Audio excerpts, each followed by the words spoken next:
അൽഹംദുലില്ലാ അസ്സലാത്തു വസ്സലാമു അലാ റസൂലില്ലാ വഅലാ ആലിഹി വസഹ്ബിഹി അജ്മഈൻ. സ്നേഹനിധികളായ വിദ്യാർത്ഥി സുഹൃത്തുക്കളെ, അസ്സലാമു അലൈക്കും വറഹ്മത്തുള്ളാഹി. ഇന്നത്തെ ക്യൂ സ്പോട്ടിലേക്ക് എല്ലാവർക്കും ഹൃദ്യമായ സ്വാഗതം. നാം ഇന്ന് പുതിയ ഒരു സൂറ പഠിക്കുകയാണ്. സൂറത്തുൽ ഖദർ, വിശുദ്ധ ഖുർആനിലെ 97-ാമത്തെ അധ്യായമാണ് സൂറത്തുൽ ഖദർ. നമുക്ക് പൊതുവെ സുപരിചിതമായ ഒരു സൂറയാണ് സൂറത്തുൽ ഖദർ. നബി സല്ലല്ലാഹു അലൈഹി വസല്ലമയുടെ മക്ക ജീവിത കാലഘട്ടത്തിലാണ് സൂറത്തുൽ ഖദർ അവതരിച്ചത് എന്നാണ് ഏറ്റവും പ്രബലമായ അഭിപ്രായം. സൂറത്തുൽ ഖദറിൽ ആകെ എത്ര സൂക്തങ്ങളുണ്ട്? 5 സൂക്തങ്ങളാണ് അല്ലേ? സാധാരണ സൂറത്തുൽ ഖദർ കൂടുതലായിട്ട് നാം കേൾക്കാറുള്ളത്, അല്ലെങ്കിൽ സൂറത്തുൽ ഖദറിനെ കുറിച്ച് കൂടുതലായിട്ട് മെൻഷൻ ചെയ്യാറുള്ളത് എപ്പോഴാണ്? റമദാൻ മാസത്തിലാണ് അല്ലേ? ലൈലത്തുൽ ഖദറുമായിട്ട് കണക്ട് ചെയ്തുകൊണ്ടാണ് ഈ സൂറയെക്കുറിച്ച് കൂടുതലായിട്ട് നാം കേൾക്കാം. ഖുർആനിലെ 97-ാമത്തെ സൂറയാണ്. എന്നാൽ അതിൻ്റെ അവതരണ ക്രമം അനുസരിച്ച് ഈ സൂറ 25-ാമത്തെ സൂറയായിട്ടാണ് പൊതുവെ വിലയിരുത്തപ്പെടുന്നത്. ഈ സൂറയിൽ അല്ലാഹു തആല വിശുദ്ധ ഖുർആൻ എപ്പോൾ അവതരിച്ചു, അതിൻ്റെ ഗാംഭീര്യം, അത് സൃഷ്ടിക്കുന്ന പ്രതികരണങ്ങൾ ഒക്കെയാണ് മുഖ്യമായിട്ട് അവതരിപ്പിക്കുന്നത്. നമുക്ക് ഈ സൂറ പാരായണം ചെയ്തിട്ട് വിശദീകരണങ്ങളിലേക്ക് പോകാം അല്ലേ? അഊദു ബില്ലാഹി മിനശ് ശൈത്വാനിർ റജീം. ബിസ്മില്ലാഹിർ റഹ്മാനിർ റഹീം. إنا أنزلناه في ليلة القدر وما أدراك ما ليلة القدر ليلة القدر خير من ألف شهر تنزل الملائكة والروح فيها بإذن ربهم من كل أمر سلام هي حتى مطلع الفجر. നമുക്ക് സുപരിചിതമായ മനഃപ്പാഠമുള്ള സൂറയായിരിക്കും സൂറത്തുൽ ഖദർ. ഈ സൂറയിലെ ചില പാരായണ നിയമങ്ങൾ മാത്രം ശ്രദ്ധിക്കാം. നേരത്തെ ഒരു സൂറ ഇതേ ശൈലിയിൽ തുടങ്ങിയത് നിങ്ങൾ ഓർക്കുന്നുണ്ടോ? ഇന്നാന്ന് പറഞ്ഞിട്ട് ഏത് സൂറയായിരുന്നു? സൂറത്തുൽ കൗസറാണ്. ഇന്നാ അഅ്തൈനാക്കൽ കൗസർ. അതേ ശൈലിയിലാണ് ഇന്നാ അൻസൽനാഹു ഫീ ലൈലത്തുൽ ഖദർ. ഈ 2 സൂറകളും തമ്മിൽ വേറൊരു ബന്ധം കൂടിയുണ്ട്. ഈ 2 സൂറകളുടെയും ആയത്തുകൾ അവസാനിക്കുന്നത് റാ എന്ന അക്ഷരത്തിലാണ് അല്ലേ?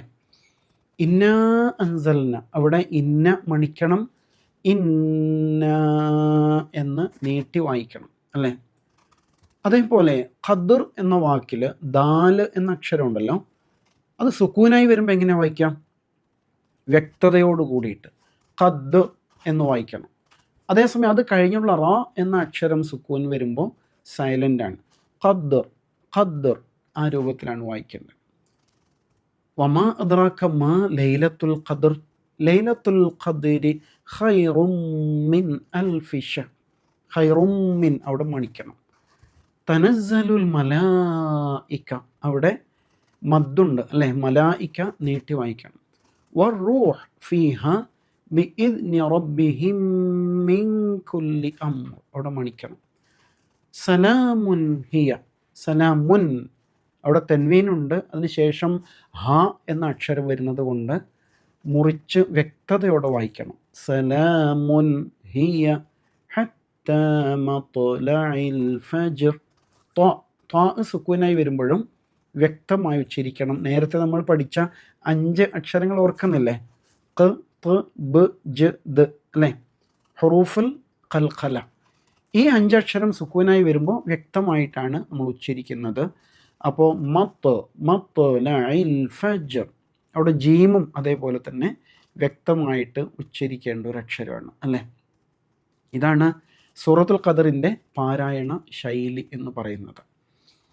അപ്പോൾ സൂറത്തുൽ ഖദറിൻ്റെ ഉള്ളടക്കം എന്താണ് എന്ന് ചോദിച്ചാൽ, നമ്മൾ ഒരു സൂറ പഠിച്ചല്ലോ, തൊട്ട് ശേഷമുള്ള സൂറ 98ാമത്തെ സൂറത്തുൽ ബയ്യിന ആയിരുന്നു അല്ലേ? ഈ സൂറത്തുൽ ഖദർ. ഇനി പഠിക്കാൻ പോകുന്നൊരു സൂറയുണ്ട്, അതേതാണ്? സൂറത്തുൽ അലഖാണ്. ഈ 3 സൂറകളും തമ്മിലുള്ള ഒരു പരസ്പര ബന്ധം നാം നേരത്തെ പറഞ്ഞിരുന്നു. എന്താണ് ബന്ധം? സൂറത്തുൽ അലഖ് നബി സല്ലല്ലാഹു അലൈഹി വസല്ലമയ്ക്ക് ആദ്യമായി അവതരിച്ച 5 സൂക്തങ്ങൾ ഉൾക്കൊള്ളുന്ന സൂറയാണ്. സൂറത്തുൽ ഖദർ ഖുർആൻ എപ്പോൾ അവതരിച്ച രാവിനെ കുറിച്ച് പറയുന്നു.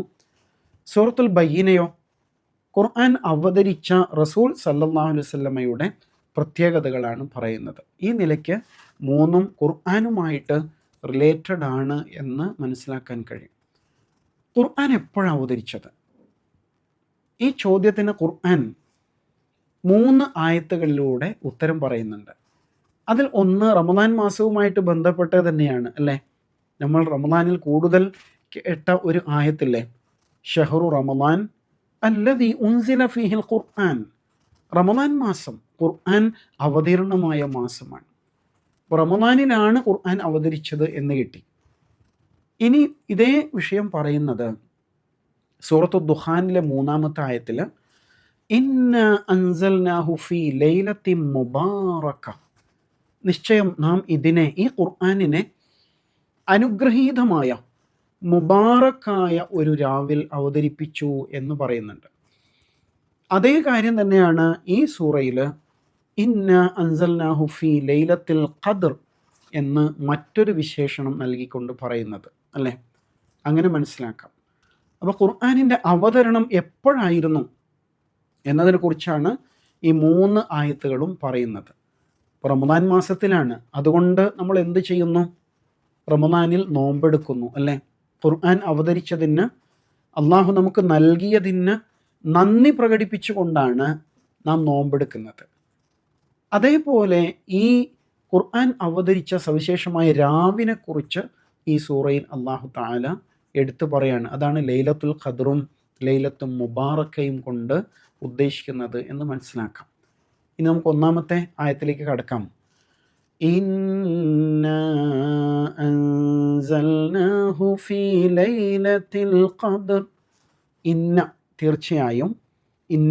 തീർച്ചയായും നാം, അൻസല ഇറക്കി, അവതരിപ്പിച്ചു എന്നൊക്കെയാണ് അർത്ഥം.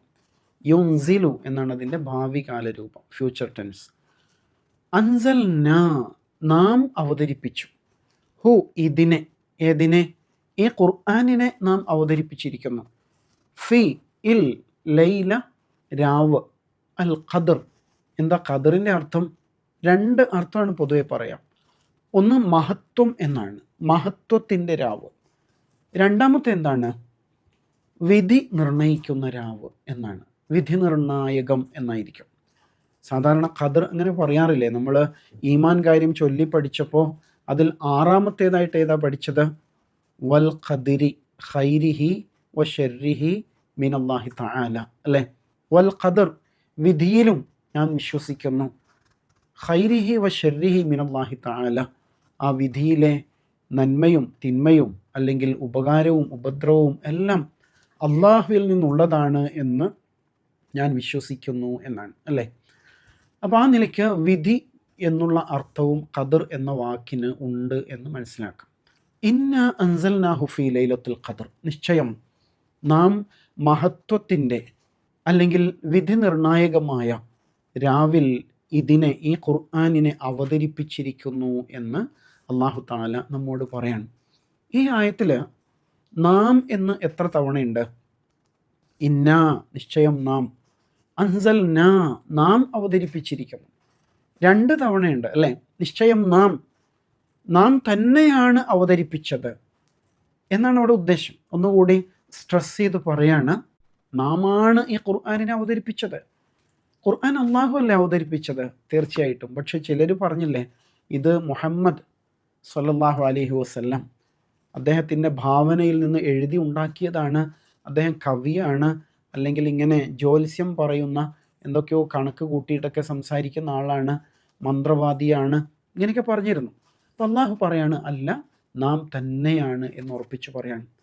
ഖുർആനെക്കുറിച്ച് ഈ ശൈലിയിൽ അള്ളാഹു വേറെയും പറയുന്നത് കാണാം.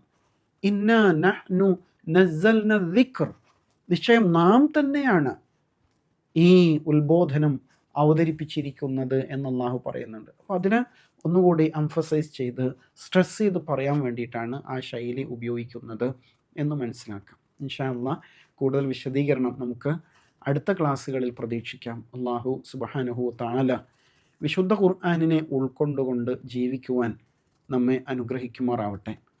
ആഖിറു ദഅവാന അനിൽ ഹംദുലില്ലാഹി റബ്ബിൽ ആലമീൻ. അസ്സലാമു അലൈക്കും വറഹ്മത്തുള്ളാഹി.